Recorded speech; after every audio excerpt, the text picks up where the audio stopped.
Hello, and welcome to another episode of Shampoo and Booze. This is episode number 20 at shampooandbooze.com, where we talk about our Airbnb business. Right, Jay? That's right. We currently have one place that we rent on Airbnb that we bought and we fixed up. And we bought a second one recently, and now we're fixing that one up. And so that's what this podcast is kind of becoming, is kind of like how our one is making money and how we're dealing with that, and then how we're getting another one ready to go. And that might be interesting for people who, are thinking about getting into this. If you live, especially outside of urban areas where real estate's affordable, Yeah. I mean, it does seem to make sense to invest in real estate in order to rent for these short-term rentals, Yes, it makes sense for us. It makes sense for our area, so... And I guess what's on top of that is that what might be interesting is that we fund this Airbnb business by selling things on eBay. Yes, and you can hear about that on our other podcast, which is scavengerlife.com. So let's get into it. Okay, so let's first talk about the place we're fixing up. Yes, this is a 1970s A-frame kind of loft bungalow. And like around where we live, for about $100,000 or so, $120,000. Right. It's possible to buy little houses that are nice-ish, but they aren't perfect. Right. Places that haven't been touched, in 20 years. Yeah. So that's the places that we buy, and those are the two places we buy, and that's what it's fixing up, And that's versus if you want a really nice place that's like been remodeled, and it's in a really good location, and kind of ready to go. You're talking about it's over $200,000. Right. So that's the challenge we have is like, do we spend a lot more money on something that's ready to go? Right. Maybe ready to go. Maybe not. Or do we get a place that we have to do a lot of work on and invest in it, but it's going to be the exact thing we want? Well, the other thing I was thinking about today, too, just remembering buying places, is it depends on what your budget is within a mortgage structure. So true. So we could not have gotten a mortgage for over $200 to just buy a place and rent it. We didn't have that budget. True. So the structure we have to work with every house we bought, this is the third house we bought that we're about to talk about, we could afford this much from the bank, that's how much they would lend us, and then we could pay for it as we go. Right. So it might cost $200,000+ to get this thing to be awesome. It just depends on how much money you're willing to put in cash over X amount of time. True. So that's how the equation works out. So for us, this one that we just bought, this A-frame, we bought it for $120 because that's how much we were able to pay for it. And now we're incrementally and then fixing it up with cash. Fixing up everything just is out of pocket. Yeah. So after it's done, we'll have no extra mortgage. Right, exactly. No loan on it. Extra loan. And, okay, so, we're getting into it now, and you might sense a little frustration in our voices, but it's not really frustrations like, I hate this frustration, or at least from my side. It's more just like, it's a puzzle, Yeah. When you're doing your own renovation and being your own kind of contractor, I mean, this is just the deal. It's like you have to... solve these problems, and it's always not easy, and Yeah, exactly. I mean, the thing is, you have to be willing to change the plan for any renovation. Doesn't matter if you're your own general contractor or not. You have to be willing to be like, oh, that's not going to work. Right. So let's begin. I mean, for instance, this place has floor tiles. It's these terracotta kind of Mexican style and it tiles. Sounds really cool. Like when we talk about it, it sounds beautiful, right? They just have not been taken care of, and we have the choice to either we try and clean them, or we don't like them, and then we want to get rid of them. And our choice was we don't like them. And so we actually tried to. We rented like a jackhammer thing to like go and like pull them up, and once we started it, we realized like it was going to be way more work than we thought it was going to be. They weren't just going to pop up, and so then we were like, well, let's just, because we're going to put wood floors down, let's just put the wood floors on top of this tile. Now, we didn't decide that by ourselves. Our brick mason and the other contractor guy we work with, they kind of were like, look, it's totally possible to, lay down like strapping channels and then lay the wood to that. Right. Which is much better. Right. We made that choice with the help of professionals that know how to do it. So. Like they know it's possible. Yeah. Right. So anyway, that's just something we had to do. And then we had our brick mason guys over there, and he's... So this is what he did. Go. He cleaned the fireplace because the fireplace was filthy. He took the wood mantle off of it because we're going to refinish the wood mantle. He capped the chimney. Did he do the top and the inside, or just the top? Just the top. Okay, so we didn't want to permanently cap the chimney, but we wanted to cap it so air and dirt and stuff water wasn't getting in. And then also a great thing that Jay had him do was remove all the baseboard heaters because we're not going to use them. They were just these old heaters, and then when he pulled them off the floor, they were all, it's rusted. And, they were horrible. So just something we got to do. Yeah, so that was good. And the main thing that we started doing was the outside chimney is like a block chimney, and they never covered it in brick. And we were like, we want to cover it in brick. So he started working on that. And what was funny is we knew that the weather was going to be good. So we went and we ordered the brick. The thing is about ordering materials sometimes that are like custom materials, you have to like go to these places and do it. You can't just like do it over the phone if you don't know what you're looking for, So we went to this building supply place in the next town over. And I was actually super happy with them because we've worked with other places that we've gotten like stone and brick from that were horrible. And this place was awesome. So I was like so thrilled with them. Yeah. I mean, I think that's just a difference between we're small time. We're doing this one house, It's different if you're like a contractor work on multiple houses. Then you could just call a place and just say, what's the cheapest brick you got? Right. Or did you already have the style of brick? You use the same exact style of brick for everything. Just give me the colonial brick, Yeah. We want to have a say. So we go and we look at samples and we, balance with the price. And so, and plus... that's part of the fun of this. Like I said, there might be you might hear some frustration in our voice. It's not frustration like I hate this. It's just frustration like, it's like a puzzle. Yeah. And it's part of the fun is solving it. Right. But it's not always easy. Right. No, it's not easy. And it takes time. And that's the other thing about being your own contractor is that you do have to go. For a traditional job, you would have your general contractor go down to the place, bring you a bunch of samples because they actually give you this sample book thing, But instead, we, left our house, drove an hour, drove to this place, made an afternoon of it, and that's just what you have to do. And I was actually really happy with it. That is worth it, Yeah. Instead of just having a cinder block. Disgusting chimney that just looks kind of cheap. It just looks like a kind of like a ramshackle cabin. Well, it looks to people who know stuff, it looks unfinished, like they didn't finish. And it's just one of those details. And you know what? That makes me excited. Look, that's why I like to make a money to do stuff like this. Yeah. And the other thing too was we were looking at it today. We went over there and.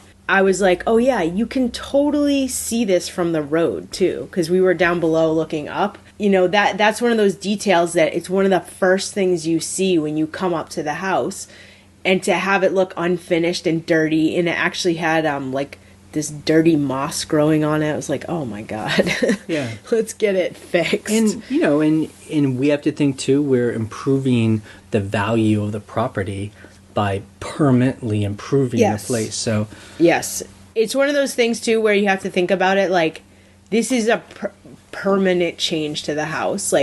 You want to make it nice, you want to make it solid, and then it's done. Yep. And that's it. Yep. We met with our roofer. Yes. And we actually wrote him another check. And again, he's putting on a metal roof. Yes. And he's more of like the old school kind of edge roofer where they're actually bending the steel. So the difference is, this is the difference. So there's the old school way of doing it, like you're saying. They go up there, they crimp it by hand.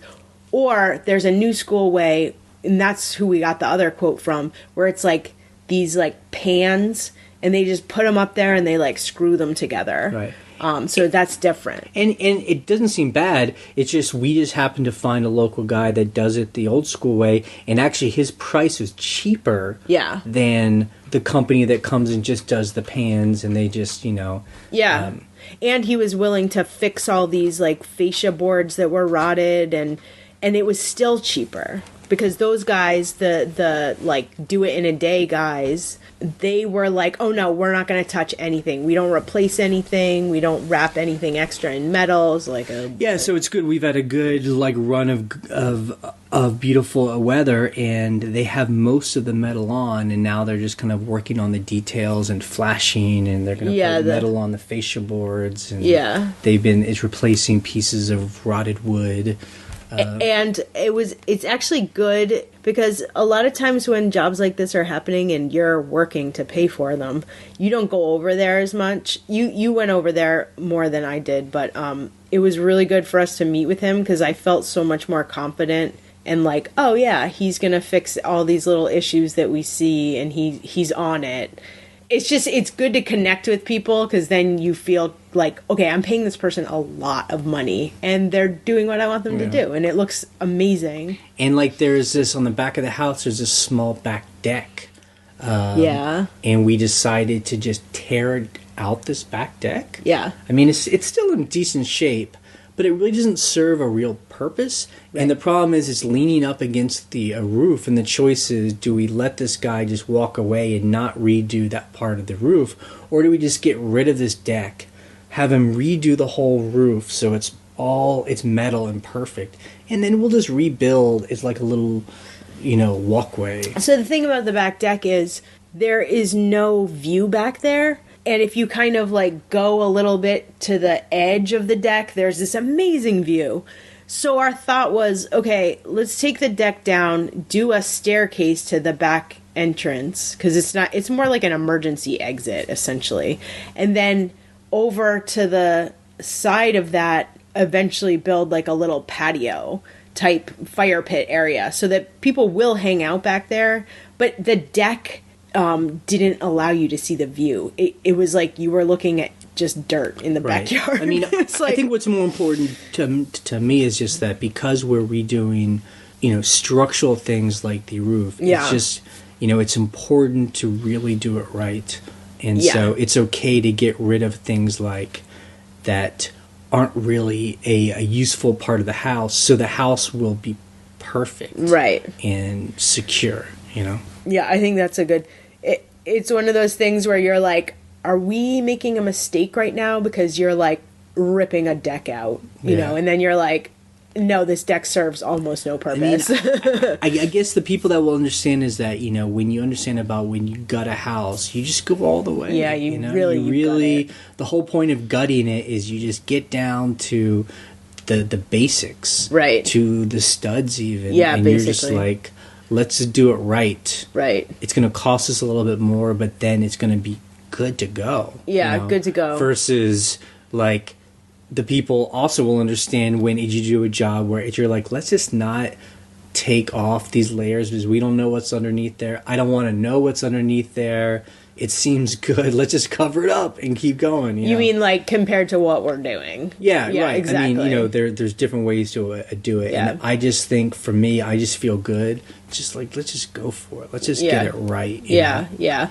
I think sometimes, though, when you cover stuff up, we've never done that because we're just like crazy. I think no, it's not crazy. It's just like, I'm just too curious. I'm just like, this is our chance. Like, we either... open this door and see what's behind the door and fix it and deal with it, or you just cover it up and then you never get a chance to go back in there. I'm just too much of a curious person. I've got to see. Well, one of the things that happened was there was this little piece of wall right next to the fireplace inside, and our brick mason guy was like, "This looks wet." And we're like, "Great, just pull the wallboard off. Like, we have to figure out how wet, how moldy, why is that happening? Let's fix it outside so it doesn't happen anymore." And I think he thought we were funny because we were like, "Just rip it off." He's like, "Oh, really?" We're like, "Yeah, just take it off."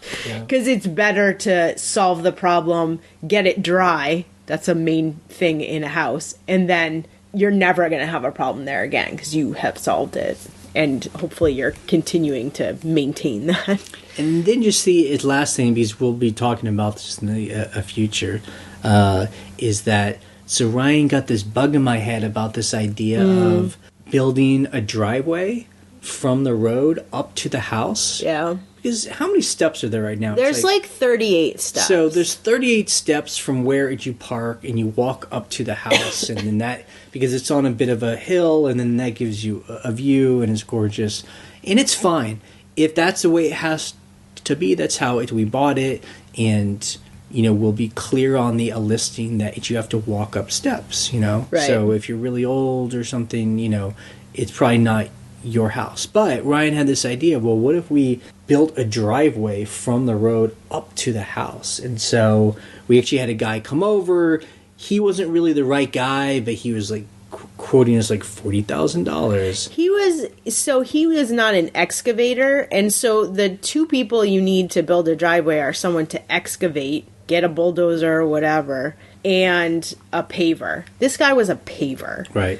But the problem was he's looking at this, I don't know, $40,000. We were like, what? Right. But this is definitely now a puzzle for me. It's like I've got it in my craw, and I'm just like, okay, I wonder if we can really solve this problem, because it really would raise the value of the house and just make everything so much, and would make everything so cool if there was a driveway that where you could just park and then walk 2 steps into the front door. But so the issue is we know another guy who's an excavator, and we need to go to him and be like, what do you think? Right. What is possible? Yeah. So anyway, that is a puzzle. That's a huge puzzle piece. True. We'll definitely see. Okay. So now let's just briefly talk about the house we already had finished, and now it's in rental mode. Okay, so there are some times where with the farmhouse rental, people leave and then there's several days in between before someone else comes. So some of those times we kind of we'll clean the house in 2 stages, where we'll do most of it, but it takes a while to clean the house. So we're like, let's go over there, we'll do a little bit, and then we'll go about our day. So we did that this week. We cleaned most of it, and then the day that the renters were supposed to come, we kind of, did the vacuuming and the mopping and stuff like that. But the renters came really late last night, Friday night, and we, again, did a self-check-in. Jay was actually awesome, and he went over there and he made up the pull-out beds, because there was going to be, 6 people. Well, mainly, too, because, part of the tour when we give a tour to people for the house is showing them how to pull out the beds, right, and the trundle beds, and I guess I always worry about self-check-in, people would be able to figure it out easily or not. I guess they could. I mean, yeah. But that's why I went and just pulled it out myself. I think that was smart.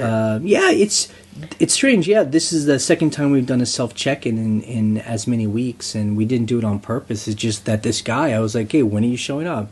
He said 9, then he said 10, and then he's like 11:30. Yeah, night. It's like, oh man, we gotta go to bed. Yeah, I was like, okay, I can't really meet you. But he seems like a younger guy. He seemed to maybe he preferred it. I don't know. But I messaged him again today to make sure he was all right. We haven't heard from him, so So part of it too is, look, a lot of people who do rentals do self-check-in. Everything's ready for you. Here's the code. I don't need to wait around for you and stuff. And I understand that. But I really do prefer to meet people because I feel like it gives a level of trust for both parties. You know, for them, like, okay, these are real people. This is their house, you know? And for us to be like, okay, these are, like, not crazy partiers, you know? I think, too, we're starting to realize the different kinds of people that rent on Airbnb. Like the guy and his friends who are renting this weekend. You know, I could see that he had a history. He's rented a bunch of it on Airbnb. He's a younger guy. Yeah. He gets it. So self-check-in is probably maybe more even it's preferable mode for him. But we do rent to people who are like, this is our first time we've ever rented on Airbnb. They are not really sure of the whole process, and I think meeting them really kind of like it makes it a solid experience for them. Right. They, you know, people will message us, like people who are like, this is our first time. Do we meet you in town? Do you give us keys? Like, what do we do? And we're like, we'll just meet you at the house. Tell us when you're going to be there. You know, and so, yeah, it's like a different kind of person. Yeah. I think another thing that we're developing is just we try and be as flexible as possible without going out of our way to bother us, you know, but to make it inconvenient for us. Right. I mean, we find that there's a lot of things we can be flexible on that doesn't cost us anything. It's not a pain in the butt. Right. So things like we've talked about late checkout, you know. Yeah. If no one is booked that night, we always tell people, just stay late. I mean, if it works for our schedule, if we don't have to clean, which we're not going to, like tomorrow's Sunday, and we're like, we have stuff to do during the day. We're not even going to get over there till 4. And Jay will tell them that. We're not coming over here till 4. It doesn't cost us anything, and then it really makes them feel like, wow, we can just take our time. It's most people don't even take advantage of it because they have to get back anyway. And then the other thing is, like, a woman, she's supposed to come Sunday. Yeah. But she was like, can I come on Monday instead? Like move my reservation a day forward. And Airbnb makes it really easy to change its reservation, and it was fine. Yeah, I thought that was great because the reason they shifted it was it's going to rain on Sunday, and they were like, we just want to try to get the best weather we can for hiking and stuff. And we were like, sure, no problem. It was great. I mean, I think we know some people that rent on Airbnb and they live in like urban areas or in like really popular areas, and they're probably booked back to back to back, and there's no give at all, and we understand that. So then you can't be as flexible, right? So we understand that, and there are some parts of the a year, like when the summertime comes, we'll be back to back, pretty much back to back. But when we can afford it, when we have the time, when we have the flexibility, we're always as flexible as can be. Yeah. Because again, it makes people happy, and I mean, if you can accommodate people, I think that's fine. I think a lot of people that I've run into, other renters, they get really caught up in their own rules, and they're just like, that's against the rules, and it's like, well, just be flexible a little bit, Yeah. Okay, and then just the last thing is on our numbers. This is always fun for me. We added some more nights for this year, so we now have booked 99 nights out of the 365 nights for 2016. And what's your goal? You want 200 nights? So I want to double our nights booked. And I think that'll be really easy because we haven't even come close to the summertime or the fall when we get a lot of its reservations. Right. So, I mean, if we book 200 nights, that's grossing over $40,000 for us. Right. So, that's great. Yeah, that's our goal. Okay, so if you want to call our voicemail line, you can, and you can comment or ask a question. And the phone number is 540-407-8486. And you have 3 minutes to leave a message. And I'd really love to hear from other people that are actually maybe doing what we've been doing, where you're buying a real estate, fixing it up to specifically rent on Airbnb. There are several people that have commented on the blog that are doing that. So I would love to hear more from them because we're all kind of in this together. Yeah, I mean, and I'd love to hear too because we're making this up as we go along. Yeah. I would love to hear from other people, like, how much they're willing to invest to fix their place Right. up, and are they buying places that need a lot of fixing up, or are they trying to buy places that are already in perfect shape, you know? Like, my idea for this newest house was to buy something that was like almost perfect. And it turned out not to be like that, you know? Because again, at the price point where we want to buy the Right. house, it's just too low of a price point to get the quality that we would expect. Exactly. So you gotta spend that cash. Okay, so you can check the blog shampooandbooze.com for the links we discuss, and you can join the conversation there. Again, you can leave a question or a comment on something you heard. The voicemail number is 540-407-8486. We post an episode every Sunday night or Monday morning, depending on our schedule. You can subscribe to us through iTunes or YouTube, so you always get the latest episode. And you can listen to our other podcast, where we talk about selling old stuff on eBay and Amazon and other places, and that's scavengerlife.com. And if you want to rent our vacation house in the beautiful Shenandoah Valley, we have a link to it on our blog. Okay, bye. Bye.